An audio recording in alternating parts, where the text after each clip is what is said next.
कैसा ज़माना आ गया है। यदि कोई हमसे प्यार से मिलता है और बार बार मिलना चाहता है तो पता नहीं क्यों हमारी छठी इंद्रियां हमें यह संकेत देने लगती है कि सामने वाले पर शक किया जाए कि आखिर यह इंसान मुझसे बार बार क्यों मिलता है और फिर इतने प्यार से मिलता है कि शक तो होगा ही। वैसे हमारे पास ऐसा है ही क्या जिस पर किसी की नज़र हो। एक मध्यम वर्गीय परिवार के पास ऐसी कोई दौलत नहीं हो सकती जिसे कोई चुरा ले जाए। पार्क में सुबह टहलने जाता हूँ तो एक 26-27 साल का लड़का हर दिन मिलता है, जॉगिंग करता आता है और पास आकर यूँ देखने लगता है मानो मेरा ही इंतज़ार था उसे। कैसे हैं आप? कल आप आए नहीं, मैं इंतज़ार करता रहा। क्यों? सहसा मेरे मुंह से निकल गया और साथ ही अपने शब्दों की कठोरता पर स्वयं ही क्रोध भी आया मुझे।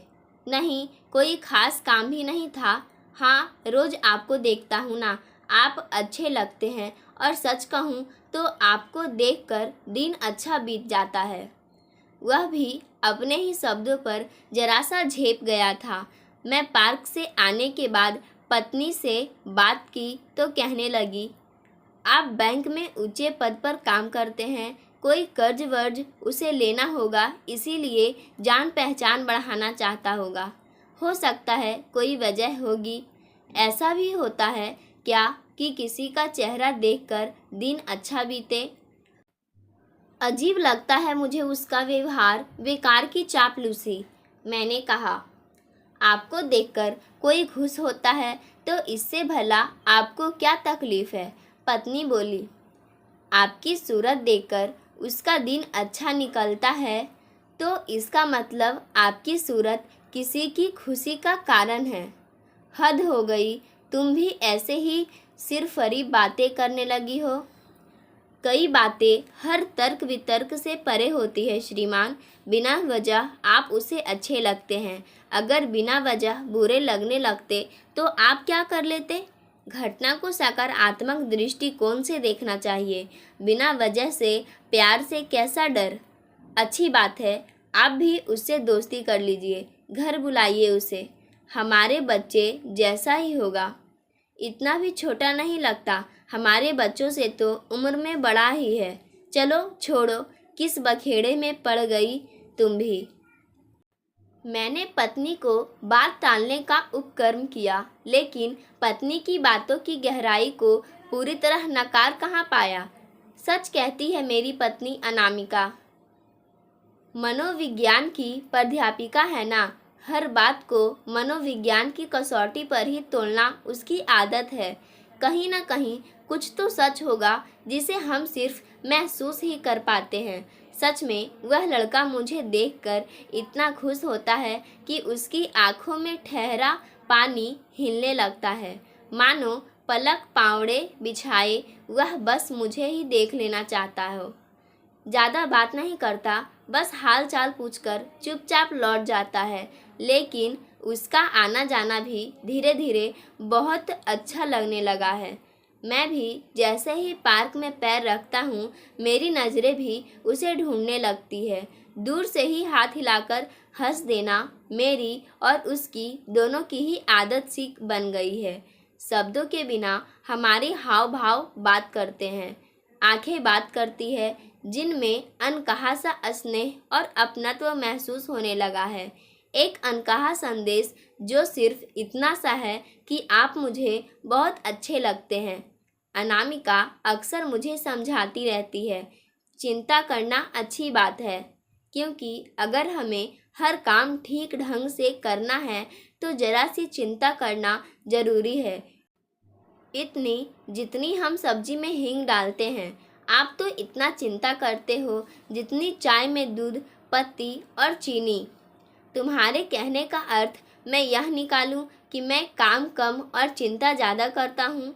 शौक है मुझे चिंता करने का। जी हाँ, चिंता को ओढ़ लेना आपको अच्छा लगता है, जबकि सच यह है कि जिस काम की आप चिंता कर रहे होते हैं वह चिंता लायक होता ही नहीं। अब कोई प्यार से मिल रहा है तो उसकी भी चिंता करते हैं। जरा सोचिए, इसकी कैसी चिंता। मेरी सैर अभी शुरू ही होती थी और उसकी समाप्त हो जाती। पार्क के बाहर खड़ी साइकिल उठाकर वह हाथ हिलाता हुआ चला जाता। जहाँ तक मुझे इंसान की पहचान है, इतना कह सकता हूँ कि वह अच्छे घर का लगता है। मेरे दोनों बेटे बेंगलुरु में पढ़ाई करते हैं।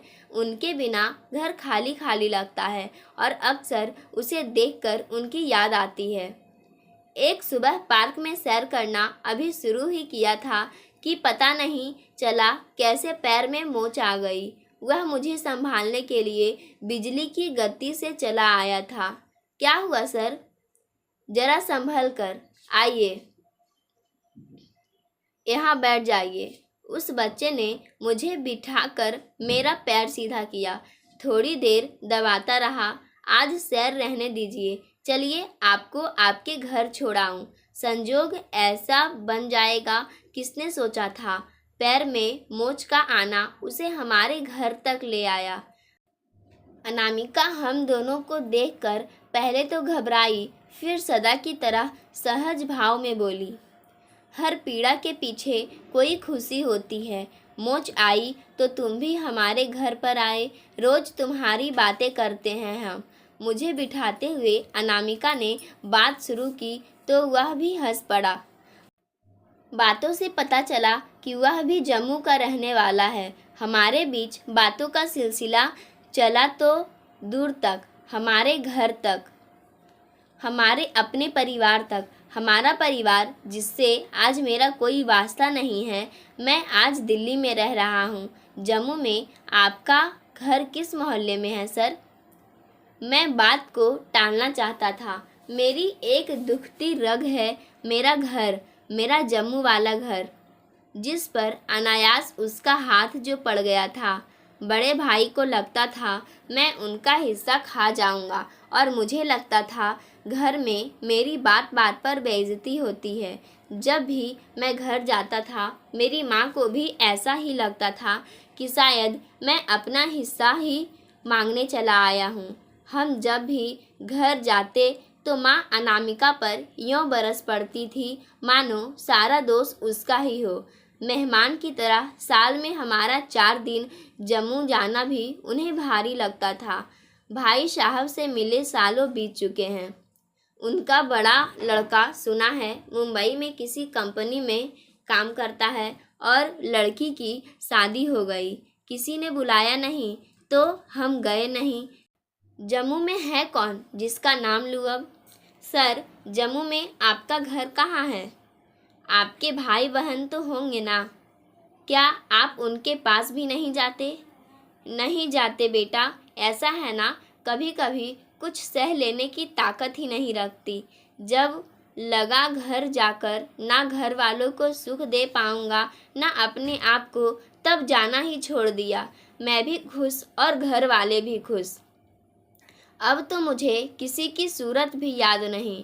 भाई साहब के बच्चे सड़क पर ही मिल जाए तो मैं पहचान भी नहीं सकता।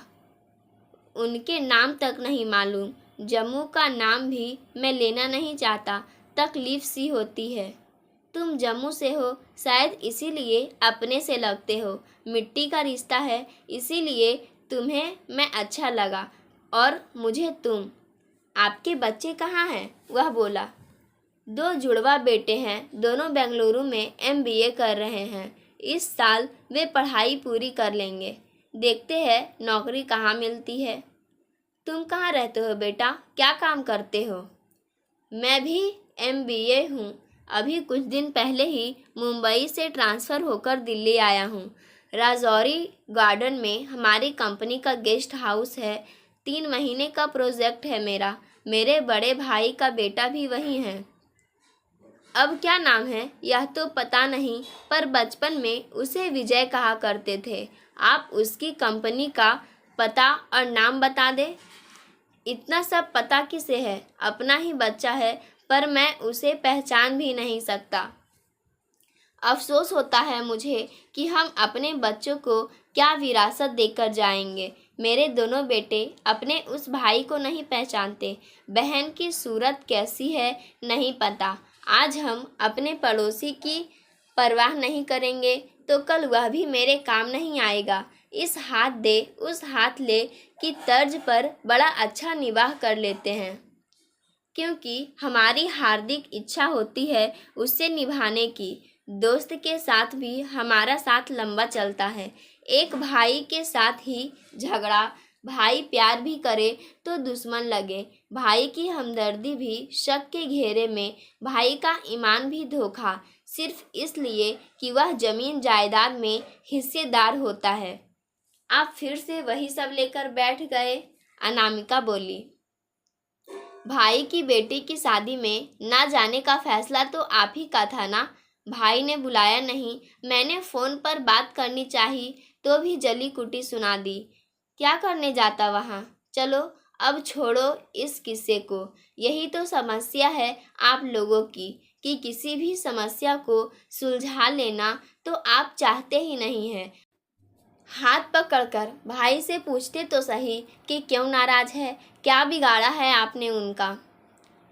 अपना अपना खाना पीना, दूर दूर रहना, ना कुछ लेना ना कुछ देना, फिर भी नाराज़गी। इतना कहकर वह लड़का बारी बारी से हम दोनों का चेहरा पढ़ रहा था। अब टेंशन लेकर मत बैठ जाना, अनामिका बोली थी। कोई तमाशा ना हो इसीलिए तो जम्मू को छोड़ दिया। मेरी इच्छा तमाशा करने की कभी नहीं रही। अनामिका ने किसी तरह बात को टालने का प्रयास किया। तुम्हारा नाम क्या है बेटा? वह लड़का एकदम हमें निहार रहा था। आंखों में झिलमिल करता पानी जैसे लबालब कटोरे में से छलकने ही वाला हो। चाची, मेरा नाम आज भी विजय ही है। मैं सोनू मोनू का बड़ा भाई हूँ। मैं आपका अपना ही हूँ। आपके घर का झगड़ा सिर्फ आपके घर का झगड़ा नहीं है, मेरे घर का भी है। ऐसा लगा मानो पवन का ठंडा झोंका हमारे घर में चला आया और हर कोने में समा गया। आप हार गए चाचू। इतने दिन से मुझे देख रहे हैं पर अपना खून आपसे पहचाना नहीं गया। सच कहा आपने अभी अभी। यह कैसी विरासत देकर जा रहे हैं आप सोनू मोनू को और मुझे। मेरी तो यही कामना है कि पापा और आप लाख वर्ष जिए, लेकिन जिस दिन आपकी अर्थी उठानी पड़ी, सोनू मोनू तो दो भाई है, किसी तरह उठाकर शमशान तक ले ही जाएंगे। पर इस ऐसी स्थिति में मैं अकेला क्या करूँगा चाचू? कैसे मैं अकेला पापा की अर्थी को खींच पाऊँगा? क्या करूँगा? ये कैसी बीज बो दिए हैं हमारे बुजुर्गों ने, जिसकी फसल हमें काटनी पड़ेगी। फफक फफक कर रोने लगा वह लड़का। अनामिका और मैं यूँ खड़े थे मानो पैरों के नीचे जमीन ही नहीं रही। विश्वास नहीं हो रहा था हमें कि 6 फुट का यह लंबा चौड़ा प्यारा सा नौजवान मेरा ही खून है, जिसे मैं पहचान ही नहीं पाया। बचपन से यह मुझे घोड़ा बनाकर मेरी सवारी किया करता था। आज वास्तव में यह दावा कर सकता है कि मेरा खून भी उसके पिता के खून की तरह सफ़ेद हो चुका है। अगर मेरा खून लाल होता तो मैं अपने बच्चे को पहचान नहीं जाता। अनामिका ने हाथ बढ़ाया तो विजय उसकी गोद में समाकर यूँ रोने लगा मानो अभी भी 4-5 साल का ही हो। हमारे बच्चे तो शादी के 5 साल बाद जन्मे थे। तब तक विजय ही तो अनामिका का खिलौना था। चाची, आपने भी नहीं पहचाना? क्या कहती अनामिका? विजय का माथा बराबर चूमते हुए उसके आंसू पोंछती रही। क्या उत्तर है अनामिका के पास और क्या उत्तर है मेरे पास? जम्मू में 4 कमरों का एक छोटा सा हमारा घर है, जिस पर मैंने अपना अधिकार छोड़ दिया था और भाई ने उसे कसकर पकड़ लिया था। सोचा जाए तो उसके बाद क्या हुआ? क्या मैं सुखी हो पाया या भाई साहब खुश रहे? हाथ तो कुछ नहीं आया। हाँ, बच्चे जरूर दर-दर हो गए जो आज हमसे प्रश्न कर रहे हैं। सच ही तो पूछ रहे हैं, मकान में कुछ हजार का हिस्सा छोड़कर क्या क्या छोड़ दिया? लाखों करोड़ों से भी महंगा हमारा रिश्ता हमारा पारिवारिक स्नेह। पास जाकर मैंने उसे थपथपाया। देर तक हमारे गिले शिकवों और शिकायतों का दौर चला। ऐसा लगा सारा संताप चला गया। अनामिका ने विजय की पसंद का नाश्ता बनाया। विजय हमारे घर ही नहाया धोया और मेरा पजामा कुर्ता पहना। चाचू देखो, मैं बड़ा हो गया हूँ और आप छोटे। कुर्ता पजामा पहन विजय हंसने लगा। बच्चे समझदार हो जाएं तो माँ बाप को छोटा बनकर भी खुशी होती है। मेरा तो यह सोचना है कि बेटा अगर कपूत है तो क्यों उसके लिए बचा बचा कर रखना और घर जायदाद को भी किसी के साथ ना बांटना। अगर भाई साहब से मैंने कुछ नहीं मांगा तो क्या आज सड़क पर बैठा हूँ? अपना घर है ना मेरा। सोनू मोनू भी अपना अपना घर बना ही लेंगे जितनी उनकी सामर्थ्य होगी। मैंने उन्हें भी समझा दिया है। पीछे मुड़कर मत देखना कि पिता के पास क्या है। पिता की 2 कौड़ियाँ के लिए अपना रिश्ता कभी कड़वा मत करना। रुपयों का क्या है, आज इस हाथ कल उस हाथ। जो चीज़ एक जगह कभी टिकती ही नहीं उसके लिए अपने रिश्तों की बलि दे देना कोरी मूर्खता है। अपनों को छोड़कर भी हम उन्हें छोड़ पाते हैं, ऐसा तो कभी नहीं होता। उनकी बुराई ही करने के बहाने हम उनका नाम तो दिन रात जपते हैं। कहाँ भूला जाता है अपना भाई, अपना बहन और अपना रूठा रिश्ता। रिश्ते को खोना भी कोई नहीं चाहता और रिश्ते को बचाने के लिए मेहनत भी कोई नहीं करता। बात सुनकर मेरे पास आकर बैठ गया था विजय।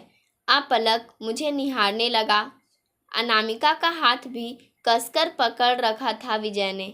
चाची, अगले महीने मेरी शादी है, आप दोनों के बिना तो होगी नहीं। सोनू व मोनू से भी बात कर चुका हूँ मैं, अगले महीने उनके फाइनल हो जाएंगे। यह मैं जानता हूँ, शादी उसके बाद ही होगी। अपने भाइयों के बिना क्या मैं अधूरा दूल्हा नहीं लगूंगा? एक और सत्य पर से पर्दा उठाया विजय ने। खुशी के मारे हम दोनों की आंखों से आंसू निकल आए। विजय की आंखें भी भीगी थी। रोते रोते हंस पड़ा मैं। भाई साहब द्वारा की गई सारी बेरुखी शून्य में कहीं खो सी गई। विजय को कसकर गले से लगा लिया मैंने। रिश्तों को बचाने के लिए और कितनी मेहनत करेगा यह बच्चा।